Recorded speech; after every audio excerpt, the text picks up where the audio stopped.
Hello everyone and welcome to my Zephyr video. This is going to be a quick rundown on how I like to play Zephyr and endurance runs and high level steel path missions and normal missions.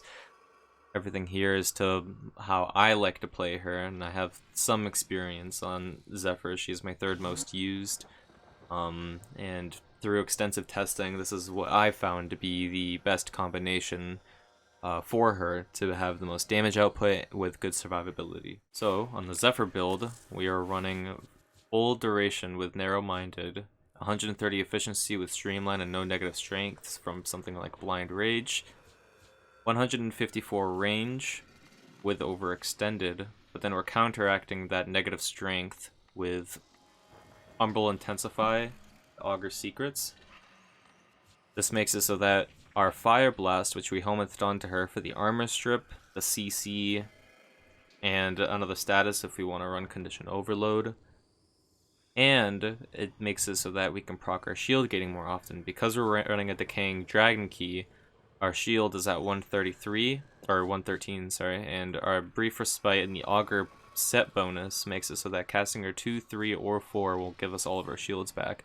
So that anything that gets through our 3, we can, if anything gets through our 3, we can cast our 2 and get shield gating back again. We won't have to use something like Vazarin, which I still run anyway, just for a little bit more survivability, or if there's a defensive target like a Kuva siphon thing, life support, whatever they're called, and they need to be healed. We're also running a little bit of range for the Fire Blast, but also for Turbulence, because I've noticed that if you're going too fast, projectiles can actually still hit you and won't be redirected fast enough. But this is mostly if you're using her third ability, Augment Jetstream. It can be a problem, but it's not too much of a problem. But the extra range definitely does not hurt for Fire Blast. This build is mostly around her fourth ability in terms of what you're going to be doing damage with.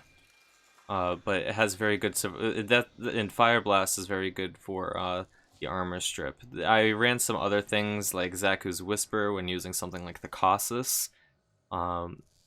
Acts as a mini mag bubble, makes it so that it's also a very good damage boost. But I found that Fire Blast can be the best for both survivability and damage dealing. I also have a fast build that I used for low level captures, or if I need to kill the Sergeant. It's just full sprint boost. It's full sprint mod, sprint boost, rush, armored agility, with a full strength, negative range, and negative efficiency, but we're running preparation so that we have enough energy on spawn to cast our third and second ability. The weapons that you can use with Zephyr, at least that I've tested, is the Trumna, the Proboscis Cernos, and some other things if you want to turn like single target damage into AoE damage, like something like the Rubico or the Vectis. But I've really enjoyed the Proboscis Cernos and the Trumna so far. They seem to be very good at utilizing the mechanics of her tornado. Because the tornadoes can double your crit damage and gas builds on something like the Jat Kusar, crit multiple times, those crits are the critting gas procs are enhanced through her tornadoes. So when you with the Trumna, when you get kills with the alt fire hitting the bouncing orb, when the bouncing orb hits a tornado and it kills the enemies in it, it resets that, because normally the Trumna alt fire wouldn't get charged up again for you to be able to use it again if it was just hitting the enemy, but because they're dying technically to the tornadoes, but it still counts as the weapon, it charges them back up, and I can do a quick demonstration of that.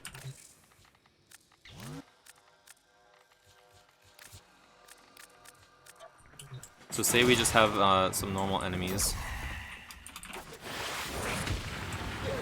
and we want to kill them. Now we have our charge up for the ult fire. And as you can see, even just the primary fire kills the enemies very quickly. It's very nice. Oops, my bad. Forgot to actually spawn them. But now, if we want to use the alt fire normally and hit the enemies, we wouldn't be able to. But because we use the alt fire on the tornadoes, the alt fire is instantly back up. But say we wanted to use the alt fire on the enemies without the tornado, we kill them, but we don't get the charge back up on the alt fire, so we can kind of spam the alt fire. That's where most of our damage is going to be coming from, is by alt firing enemies into the tornadoes. Secondary weapon options that you can have include the Pox, which is what I usually run, but I don't necessarily use it too much because the damage is so absurd. You can also run something like the Kuva Nucor, because it has such a high crit multiplier. It benefits a lot from Zephyr Tornadoes, but that's usually something better if you have like a Haro or something, because the crits can be kind of inconsistent. You can also, if you want to crash your game, you can use the Piranha, because of how many damage numbers you're getting, it can really ruin your frames. But there's a lot of the secondaries that you can run. I just don't worry too much about them as of yet, except for the Pox, because the Pox is just really good for damage. For melees, I run Jet Kusar, Casus, and something like the Stropha Redeemer. The Jet Kusar I run specifically because I can have a Riven on it. This Riven you can swap out with something else, like more element damage or condition overload. But I have my Jet Kusar Riven with crit chance and crit damage, Sacrificial Steel and Blood Rush with Drift and Contact, so that we're getting red crits instantly. We have a critical chance of 206 with a 7.7 crit multiplier, so we're getting orange crits as soon as we start swinging with no combo multiplier. But as soon as we get a little bit of combo multiplier, we're instantly into red crit territory, and then we can go even farther. We have primed Fever Strike as our only element because of the innate heat, giving us gas, which makes those gas procs crit in the tornadoes again, as I mentioned, so you get more damage. And primed Reach, so that when you do like a spin, or if you are mid-air and you utilize Zephyr's passive and do a spin attack into the enemies that are in the tornadoes, you're bound to hit both the tornadoes and those enemies, so that you're getting more damage off. You can also run something like the Casus, which I really like if you want to, or the Stropha, if you want to use her third ability augment. If you are going to use Zephyr's third ability augment, I recommend having some power strength, and maybe Zata's Whisper from Zaku, to make it so that it is more consistent when you're ult firing into something that isn't Zephyr Tornadoes. I also have a Riven on the Casus, but I can show you the damage.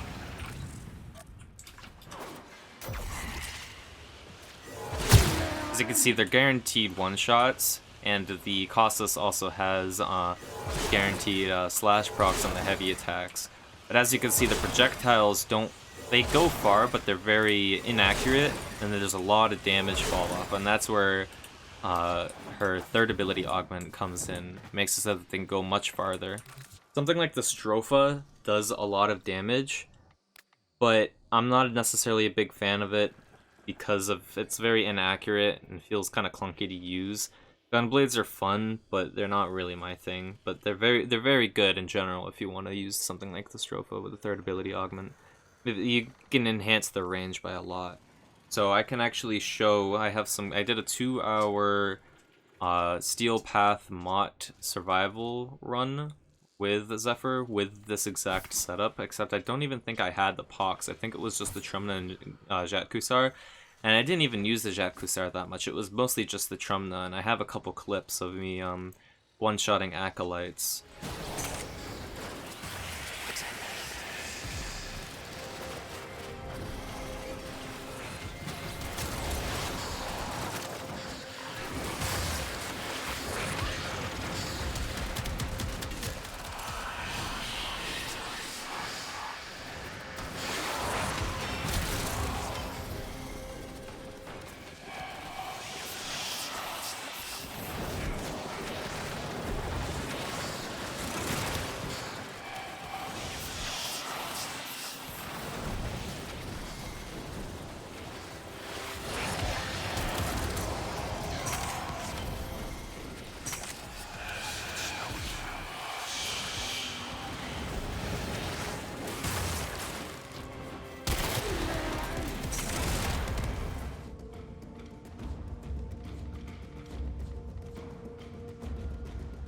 Now for the second part, I also have my Eidolon Zephyr build.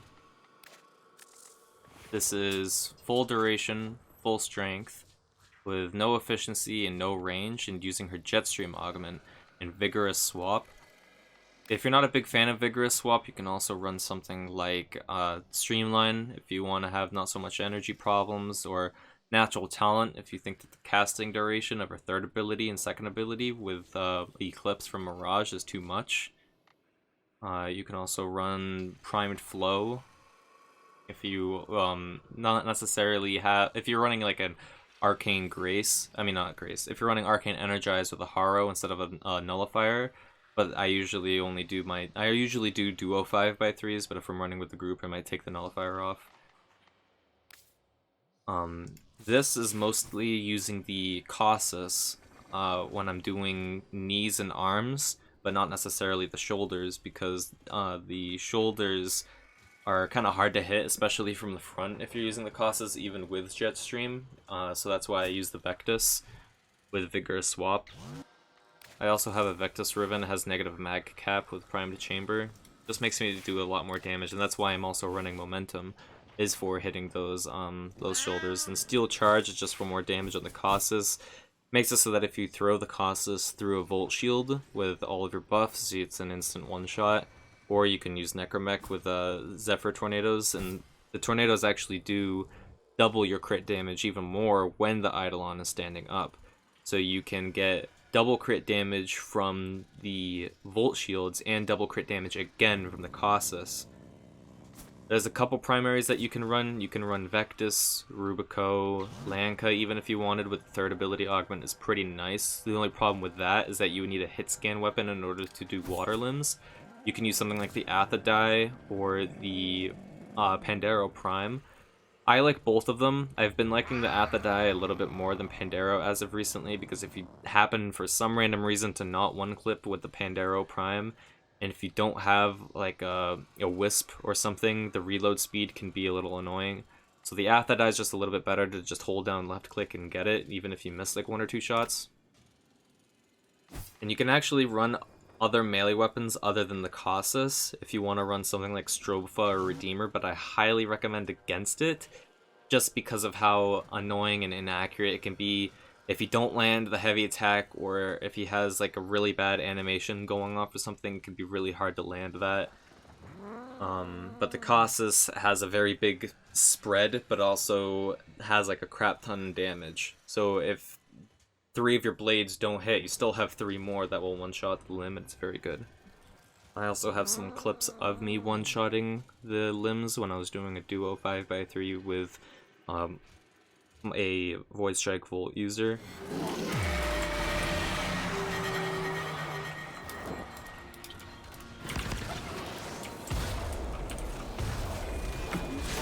Energy spike. I advise falling back.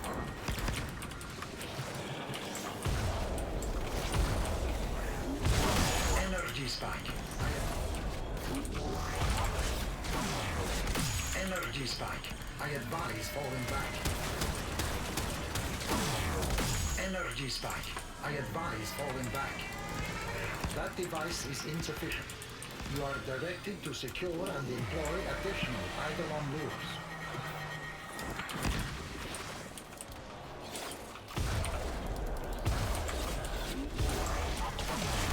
Energy spike. I advise falling back. There are a couple thoughts and concerns, some pros and cons that I have for Zephyr.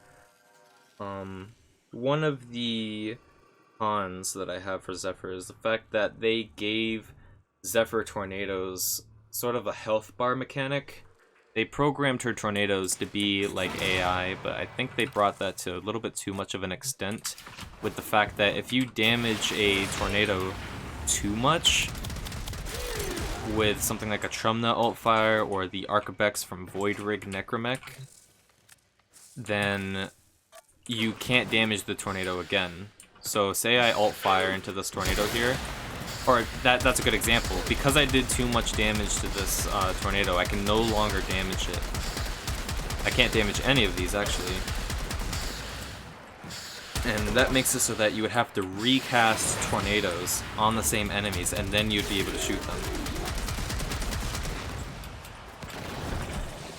Again, let me just show you that again, because this is quite frustrating. I really think that they need to fix this. This has been in the game before, even the Zephyr changes that they did, which are nice. I do appreciate the Zephyr changes, but there are some things that I still think they need to do. So respawn tornadoes, you alt fire into there, you instantly have the Trumna alt fire back because of that mechanic I talked about before. But now, I can't alt fire this. Those enemies are affected by it, but I can't alt fire, I can't shoot into these.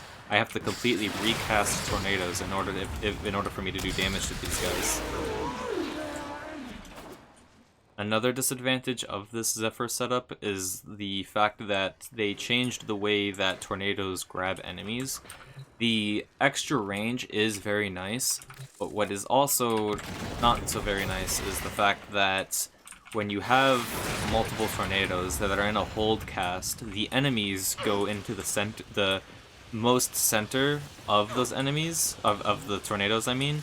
So as you can see, they're stretched out because they're trying to be in the middle of these tornadoes, but also in the middle of the tornado all the way back here.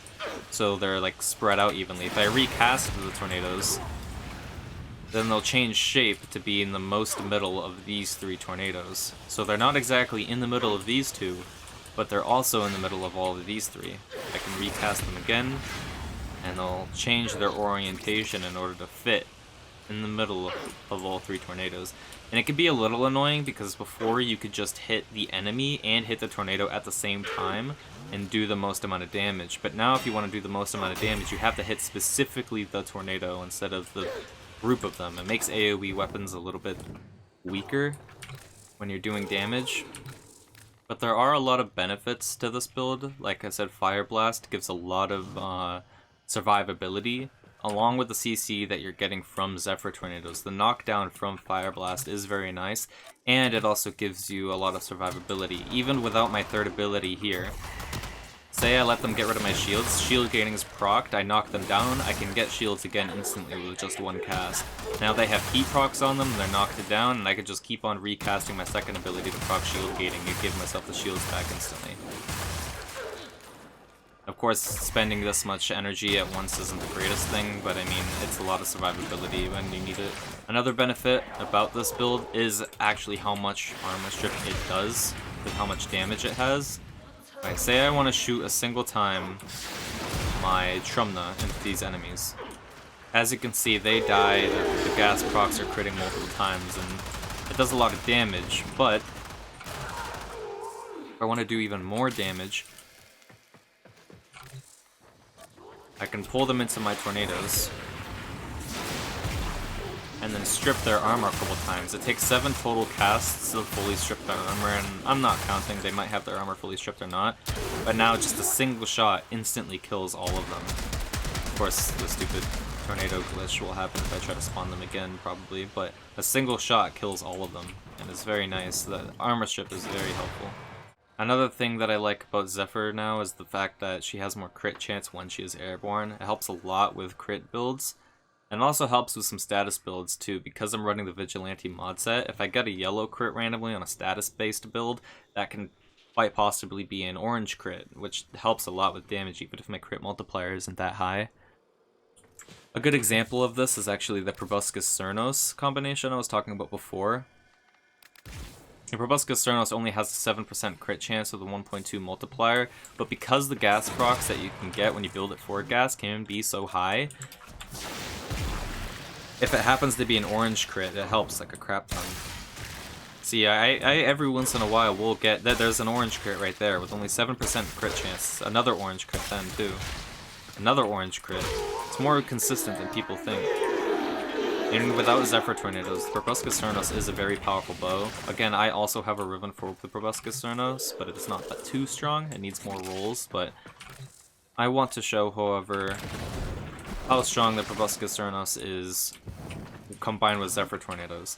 The Proboscis Cernos is a weird case because you're not necessarily shooting the tornadoes when they're already up, but instead you're shooting at the enemy's feet, and then you're casting tornadoes before the Proboscis Cernos detonates. I don't know the math behind it exactly, but for some reason the Proboscis Cernos detonation into her tornadoes does an absurd amount of damage. And I could show that off real quick. And now they all die. Versus one straggler, but the gas procs, I guess, are insane. There's a maximum of 10 gas procs you can have on the enemy, but say I were to do the exact same thing with the tornadoes already there and shoot at the ground. It's damage, but it's not nearly as much damage as I was doing when I shot at them first and then let it explode. Even if I shoot like actually into the enemy, it doesn't do that much damage. That was 3 shots. I shot at the ground here. I tried to shoot in the tornado, but it just went right through. And I shot into the group of them, and it does not nearly as much damage as it did when I shot at them and then cast tornadoes. So thank you for watching. That's about it for what I have to say about her. And I actually really enjoy her, and I plan on running the setup, my endgame setup, for a while. Because I've been enjoying her for so much, and testing out different builds and learning her mechanics has been a lot of fun. And I hope other people can enjoy her as much as I have. So thank you for watching.